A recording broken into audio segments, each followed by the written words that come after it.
Whenever you mention to someone that you live in Winnipeg, usually the first thing they'll say is, wow, I hear it gets really cold there. And they're not wrong, it does get really cold, and we're not just talking, oh, it's a bit nippy outside, maybe I should put some mittens on. It gets down to minus 40 degrees centigrade.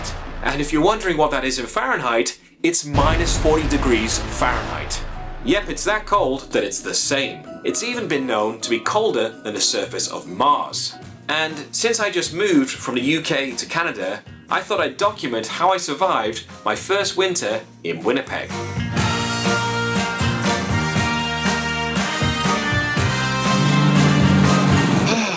Life lessons. Ice fishing!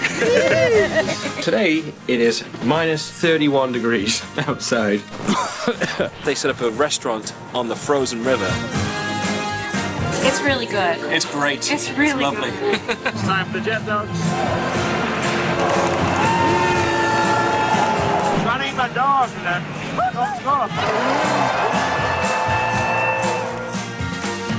So let's rewind for a second. My name's Karl Watson, I'm a travel filmmaker. I've got a YouTube channel documenting my adventures around the world. My wife Jamie's from Winnipeg, and so last year I moved from London, UK to Winnipeg in Canada, which I talked about in my cryptically titled video, I moved from London, UK to Winnipeg in Canada. And I thought this video was just going to be a fun update for people who follow my channel, maybe get 10 or 20,000 views, but this thing blew up. A YouTuber from the UK who gets paid to travel the world has decided to move to Winnipeg. Karl Watson is moving to Winnipeg. In fact, he's made the move, lives here now. Is it a joke?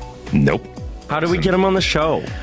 I am doing a very organic call out right now. Somebody up Okay. there has got to know Jamie and Karl. Karl Watson, this YouTuber. Please get him in touch. I loved your video. I watched all of it early this morning before the show. What kind of reaction has it got so far? There's been lots of lovely sort of heartfelt messages from fellow Winnipeggers welcoming me to the city, which has been fantastic. And then there's been a whole ton of other comments from other Canadians thinking I've made the greatest mistake of my life. So it's probably my most commented on video I've ever done. Wow. Like it feels like half of Canada has kind of weighed in with their opinions. Your video is spectacular. You gave me chills, man. I've been living here off and on for 55 years, and you gave me a new perspective on where I live, I have to tell you. It was a crazy time. Like, I didn't think saying nice things about Winnipeg would be so newsworthy, but there was a buzz about it, and it was really good fun. Welcome to the show, Karl Watson. Yeah, Karl. Good morning, guys. So great to finally be here. How do you explain Winnipeg to your mates back home? Well, first of all, I explain where it is. I say it's right in the center of Canada, and then I sort of say, "Oh, you know all those huge mountains in Canada?" And they're like, "Yeah." I'm like, "It's not there. It's it's the prairie lands. It's flat." You know, gets a bit of a negative rep sometimes, especially from other Canadians. They look at you as if you're crazy when you tell them you're moving here. But once you get to know it, you get to know the people, get to know the city. There's a lot to love about it. But of course, there were a lot of comments saying, oh boy, just wait till winter, wait till you feel that cold, and then you'll change your mind about Winterpeg. So let's have a look to see how I got on.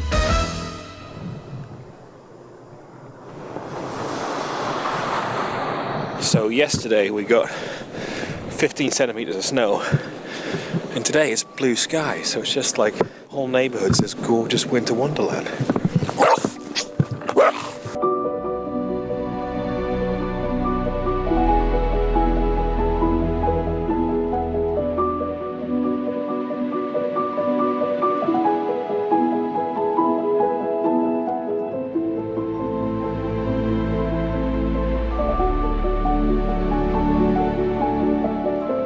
Karl Watson, he went outside and he was like, it's a winter wonderland out here. It's brilliant. I'm going to tell all my friends back in the UK. And brought his dog out and whatnot. And he sent me videos like, it's so magical out here. And I said, yeah, call me in February. Call me in February when you've been in this for 2 months. You're like, all right, I've quite had enough of this. Putting aside that Dave's British accent there was so bad it could almost be considered a hate crime, he does actually have a point, because there are some things about it snowing all the time that can be a real pain in the ass. So I'm about to do something which I've never done before, which is use a snow thrower to clear the drive. To give you some context, before I moved to Canada, I don't know what a snow thrower is. In the UK, if it snows and you need to clear it, just wait half an hour and the rain will wash it away. basically waited a few days too late to do this because the bit I've been driving on is really hard to move, so I'm going to have to get the shovel on it. The end part of the drive, which we hadn't been on, took like 2 minutes to clear. This part of the drive that we had been on and had compressed all the snow took an hour to clear. Life lessons. Speaking of lessons, and check this out for a segue, but now that I'm living in Canada, it would probably be a good idea for me to brush up on my French, what with it being a second language here and all. But I'm actually currently trying to learn Spanish because I'm going to be traveling to Latin America a lot more because it's a straight shot down from Canada. And I've been learning with this week's video partner, Rosetta Stone, an immersive language learning platform that I'm starting to use. Now sure, I picked up a few Spanish phrases here and there on my previous trips, but I wasn't exactly engaged in deep conversation. Una cerveza, por favor? Una más? Una más? Una más? ¿Dónde están los baños? And I've tried using other language learning apps, but that didn't help me with any real life conversations at all. It just felt like I was learning lines from Anchorman. A la antorcha humana lo negaron un préstamo bancario. So that's why I've started using Rosetta Stone, because you learn the way we naturally pick up languages as kids by associating visuals, sounds, and context, not just memorizing vocabulary out of context. You're learning to actually think in the language by using images, native speaker audio, and context clues to help you actually understand what you're hearing and seeing, not just repeat it. Some of the features that I like are True Accent, which listens to your speech and gives you real-time feedback on your pronunciation, so you're learning how to speak correctly from the get-go rather than picking up bad habits. So when you actually travel to the country and start speaking, people aren't just like, ¿qué? Another feature I really like is the flexibility. The lessons are as short as 5 minutes and you can do them from your phone or desktop, whenever it fits in your day. And as well as the core lessons of like Unit 1 and Unit 2, you can set up a personalized learning plan. So you can say, I want to learn Spanish for traveling in Latin America, and then it'll give you a plan of not just the main lessons, but immediately give you some key phrases to help you get around. There's a link in the description with a special offer of over 60% off a lifetime subscription. And with that, you get access to all 25 languages forever, even if your travel goals or life plans change. So I'm super excited to put into practice what I've learned in my future travels, as well as brushing up on my French for my upcoming Canadian coast-to-coast trip. N'oubliez pas d'aimer, de partager et de vous abonner. Anyway, back to Winnipeg, where the Christmas season was upon us.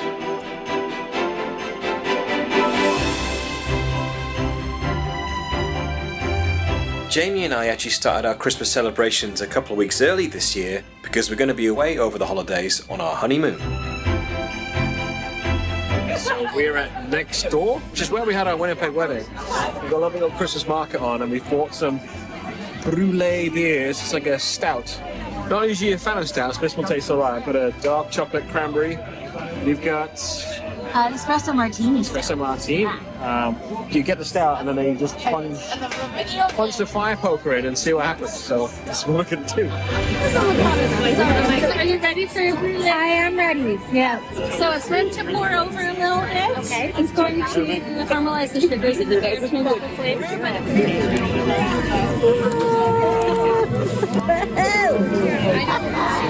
Cheers. See what it tastes like. Very sweet. Let's go sit over by the fire.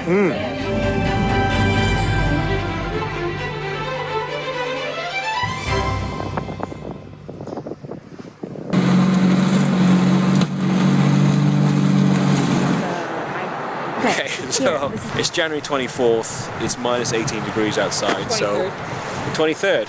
Sorry. It's January 23rd. Doesn't really matter for the context. It's January and it's minus 18 degrees outside, so we're going for dinner outside because Canada, that's what we do. So we're going to a place called Raw Almond. They set up a restaurant on the frozen river, except this year it's not quite frozen enough or the right way. So we're beside the river, and apparently it's supposed to be super fancy, lovely, gorgeous meal. You've not been to this? No, this is my first time coming here. I'm really excited. Yeah, I haven't had a date before, so finally you're here, so we can go. There we go. And Vanessa's here too. Vanessa's here too. Hey, you've been before? Yep, last year. Cool. Any good? No spoilers. Okay. Obviously it's good, but no spoilers.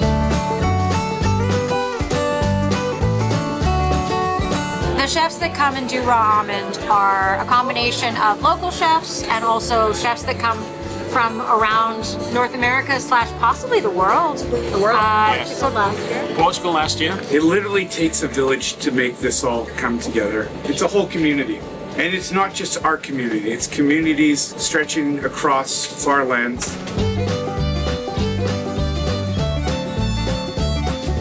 In 2011, Joe came and knocked on my door and told me, about doing this project, and I thought he was totally nuts. And I said no. This is our 10th building that we built in Winnipeg, so it's huge. We always wanted to make it to 10 years. Who knows if we'll keep doing it? But we did it. We have a little drink to offer everybody, but before we do this, I'm going to call upon my friend, Elder Barbara, to give us a little blessing to get the party started. It's a good way to start any celebration is with prayer and a song. But first of all, I'd like to welcome you to Treaty 1 territory, the land of my ancestors, the Cree, the Dene people, the Dakotas, and homeland of the Métis, and of course the settlers. It is my responsibility as Anishinaabe to welcome yourselves, your ancestors, your families. I thank you for this day. I embrace you all. Thank you for being here to support our nephew, our uncle, whatever it is you're related to, but we are all human beings and we have to support each other.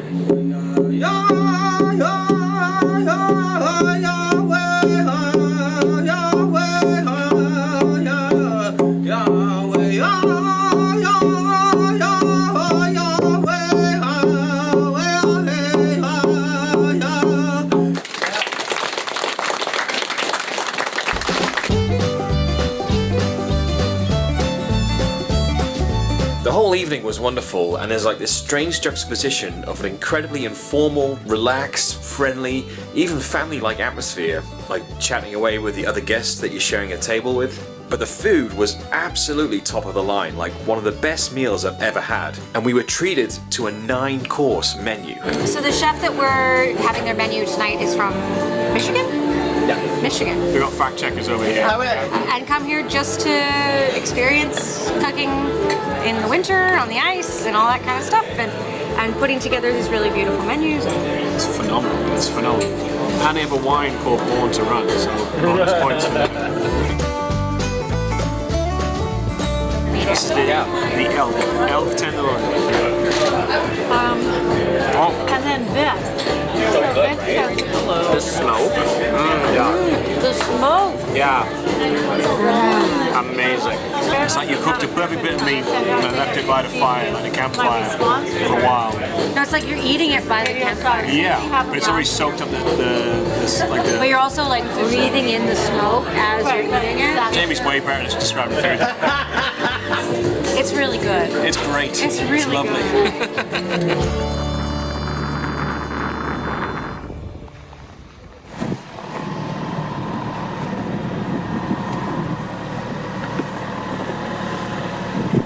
So I posted some Instagram stories of me being outside when it's like minus 28 degrees. And I get messages from friends back in the UK saying they can't even imagine what it's like being in that extreme cold. So I thought today I'd film my experience outside.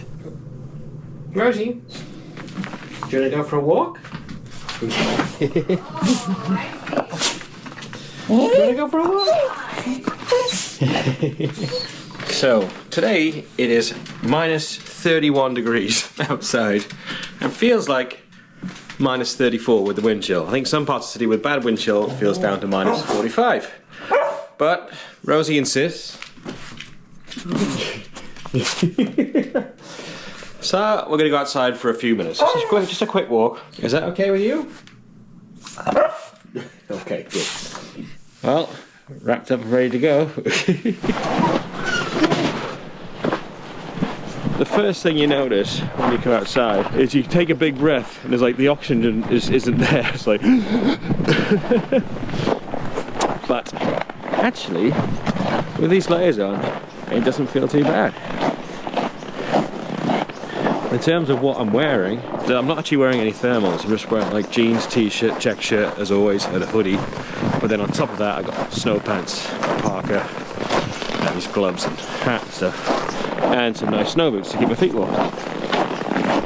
And Rosie's not wearing anything. She hates snowshoes and things like that, so she's always just happy just coming out like this. As you can see though, it's Rosie taking me for a walk rather than the other way around. Say hello.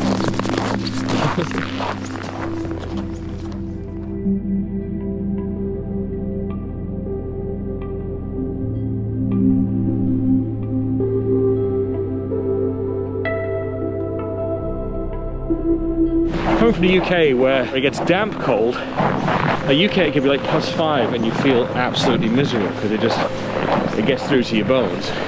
Whilst here it's dry, so if you wrap up warm you don't feel it that much.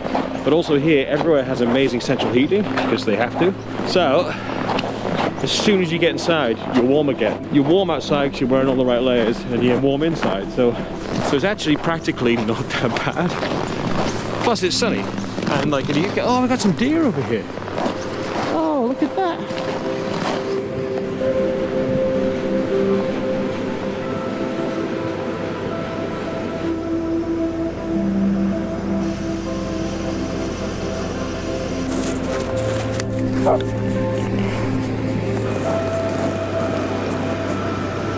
But yeah, with the right layers on, it's okay. If you take your glove off for just a second to say, I don't know, pick up dog poop, your hand hurts from the cold. So you need to be wrapped up properly, but if you are, then it's fine. Anyway, let's get you inside. Come on, Rose. Oh yeah, and you got to plug your car in so it doesn't freeze. There we go. Hi. Whew.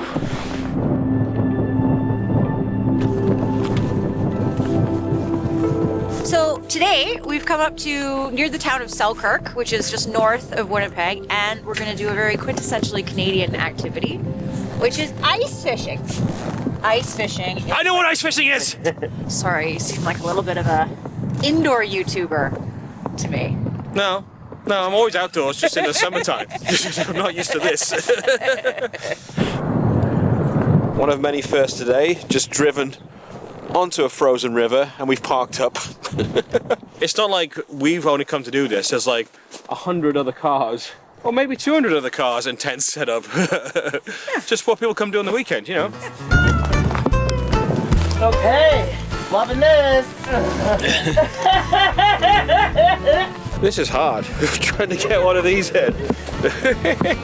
Fortunately, we were with our friends Brett and Brent, who had all the kits and at least some clue as to what we were doing. Go.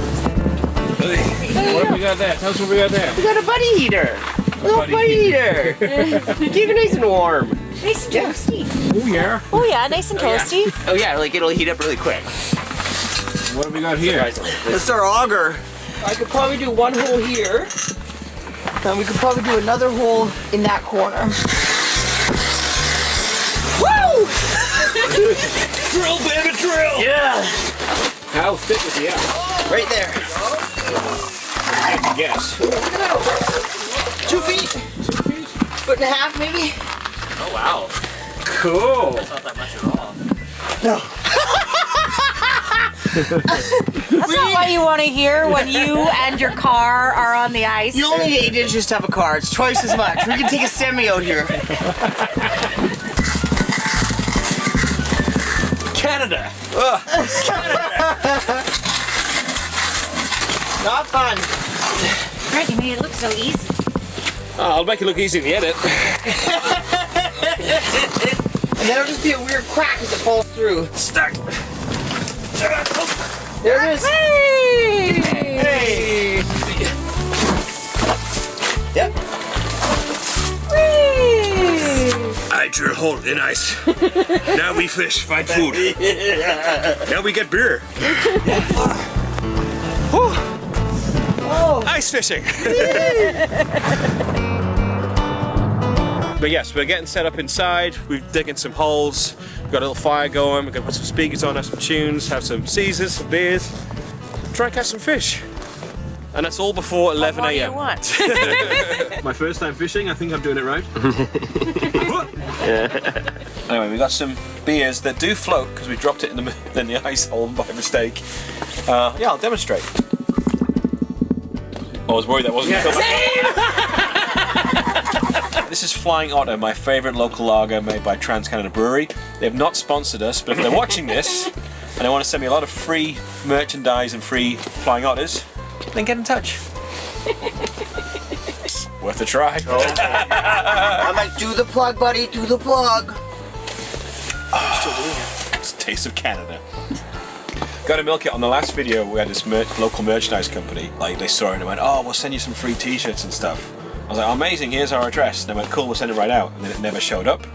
And you kind of want to go like, "Hey, were you supposed to send something?" Like, are we gonna get those? But you can't really. You can't really go like, "Can we get our free stuff, please?" Yeah. But if they're watching this, they know. What's happening? Ah! It's happening! Pickerel! The tasty one! This is the tasty one! Hey! This is delicious. If we can keep it, I'll keep it. Let us know in the comments, viewers. But it's far too late. We have our first fish. But if they're here now, they're here now, guys. This is the time. So I'll throw that guy down. We're gonna keep him. Oh! Don't let him fall back in! Don't let him fall back in! He's a foot long. A few minutes later, I nearly caught a fish, but it got away. But then a minute after that, I actually caught one. I just caught a fish! Man points! Canada points! I provide for you. Right, so make sure I don't drop it back down the hole. All those people that comment, "She'll never survive the winter." You! It's caught a fish! Yeah, so we caught 2 fish. It was fun. It's fun. You're just like hanging out with your buddies, having a drink, listening to some tunes. You know, it's pretty warm in there. It's not too bad. And catching some dinner. So now we're gonna go to a restaurant now to get some lunch. But later we're gonna cook these up. And by we, I mean Brent, because I have no idea what I'm doing with this. But yeah, ice fishing. A little while later, we had our friends round, and Brent had prepped the fish so we could have some beer-battered fish tacos. I think most people in Winnipeg do when they catch fish, they turn it into a taco. It's a classic Manitoba thing. Learning. So stupid. One of the main events on in Winnipeg during the winter is the Festival du Voyageur, which celebrates Canada's fur trading past and unique French heritage and culture through entertainment, arts and crafts, music, exhibits, and displays. The only problem was, back in September, I scheduled a group tour I was going to be hosting in Sri Lanka for the second half of February without properly checking the dates with Jamie, and it turns out those 2 weeks were going to be the exact 2 weeks that Festival was on. So that meant I missed the biggest winter event in Winnipeg. Fortunately, Jamie went along though with some friends and captured some of the fun on her phone. So we're at Festival du Voyageur. Karl's in Sri Lanka right now, so I'm subbing in.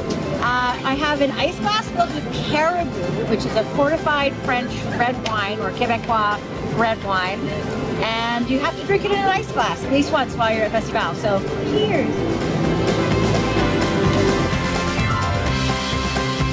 I definitely won't miss Festival next year, or ever again really, because it looks like the absolute highlight of the winter season. But then, I was back in town at the start of March, and so Jamie and I went to a jet ski. Winnipeg, are you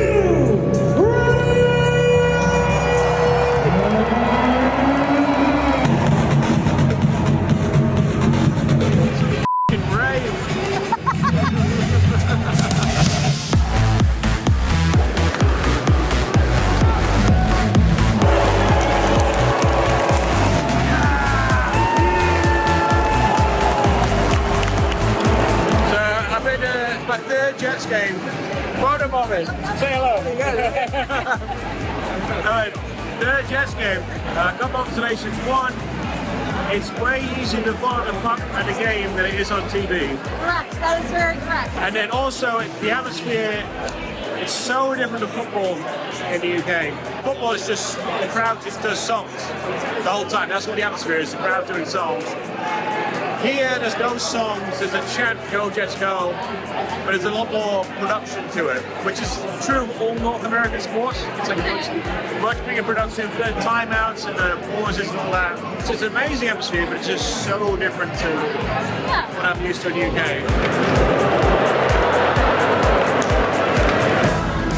What is a jumbo jet dog? It's a giant hot dog. It's like a foot-long hot dog with whatever toppings your heart desires.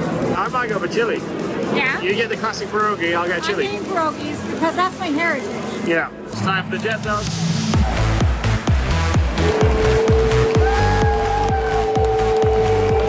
Running my dog, man. Let's go.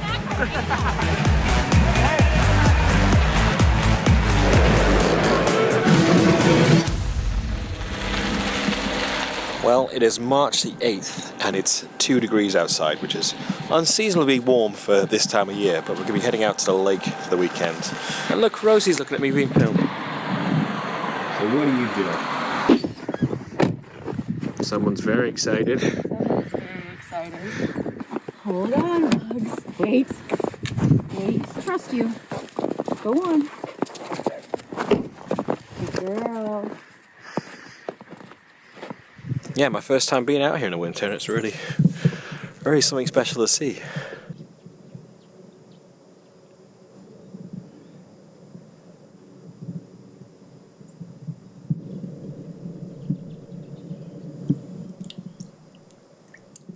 It's so quiet. Like, in the summer this place is quiet, it's super chilled, but you will have like fishing boats out and the occasional jet ski, but right now it is silence here.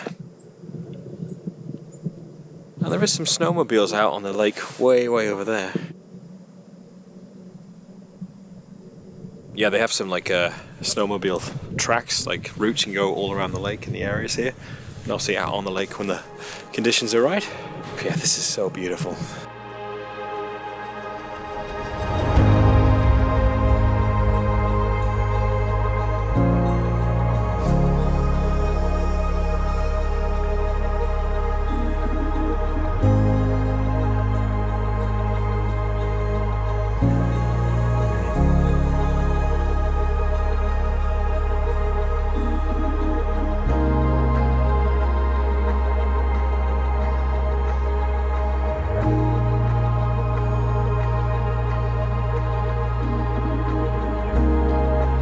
So yeah, it's like 3:30 in the afternoon, we're not even wearing gloves, enjoying a beer and taking the furball for a walk.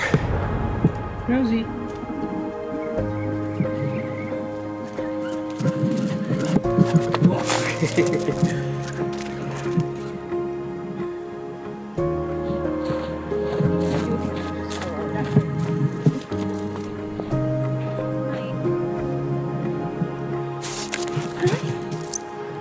You want to go home? Okay. We're turning around. The puppy wants what she wants.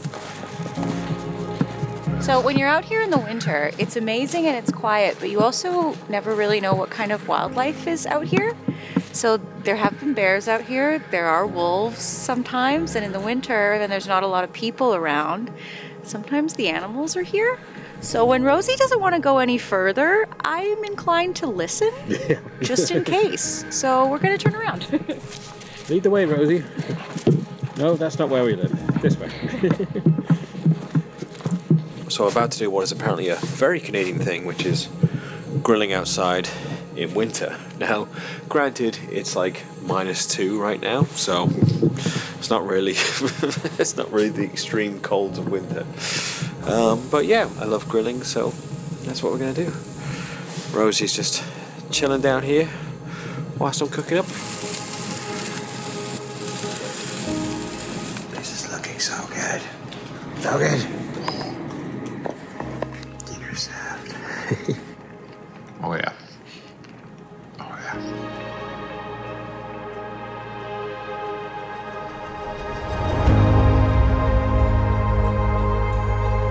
Back in the city, and even though it was only mid-March, the snow had started to melt.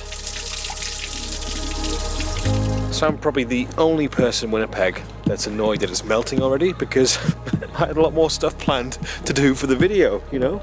I was going to go skating on the river, I was going to go to the ice maze. Oh well, roll on summer.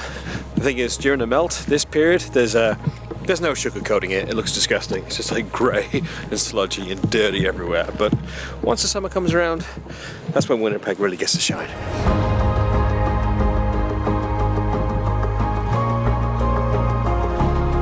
So there you go, that was my first complete winter in Winnipeg. Now granted, one, it was actually quite a mild winter, all things considered, and two, I was actually away quite a lot, but you know, I travel for a living, so what do you expect? But hey, I was still getting out there amongst it. I was out walking Rosie in minus 30 odd degrees. I caught a fish. I mean, what more do you want? Man points! Canada points! But now I'm back for the whole summer and I'm just really looking forward to getting stuck in with it. And yes, there are mosquitoes in the summer. I had so many comments in the last video like, how could you not mention the mosquitoes? There's so many mosquitoes. And it's like, I just put bug spray on and get on with it. But anyway, the next video on the channel will be one of our short winter getaways because we spent a weekend in the Bahamas with my best friend James. And then after that, it's back to the big documentaries, and I've got 3 in the pipeline. There's the Sri Lanka trip from February, the Island Campervan Road trip from April, and my recent trip back to Switzerland. So loads to look forward to. As always, like, share, subscribe, turn on the notifications, tell your friends, tell your neighbours, all that kind of stuff. And I'll see you again very soon.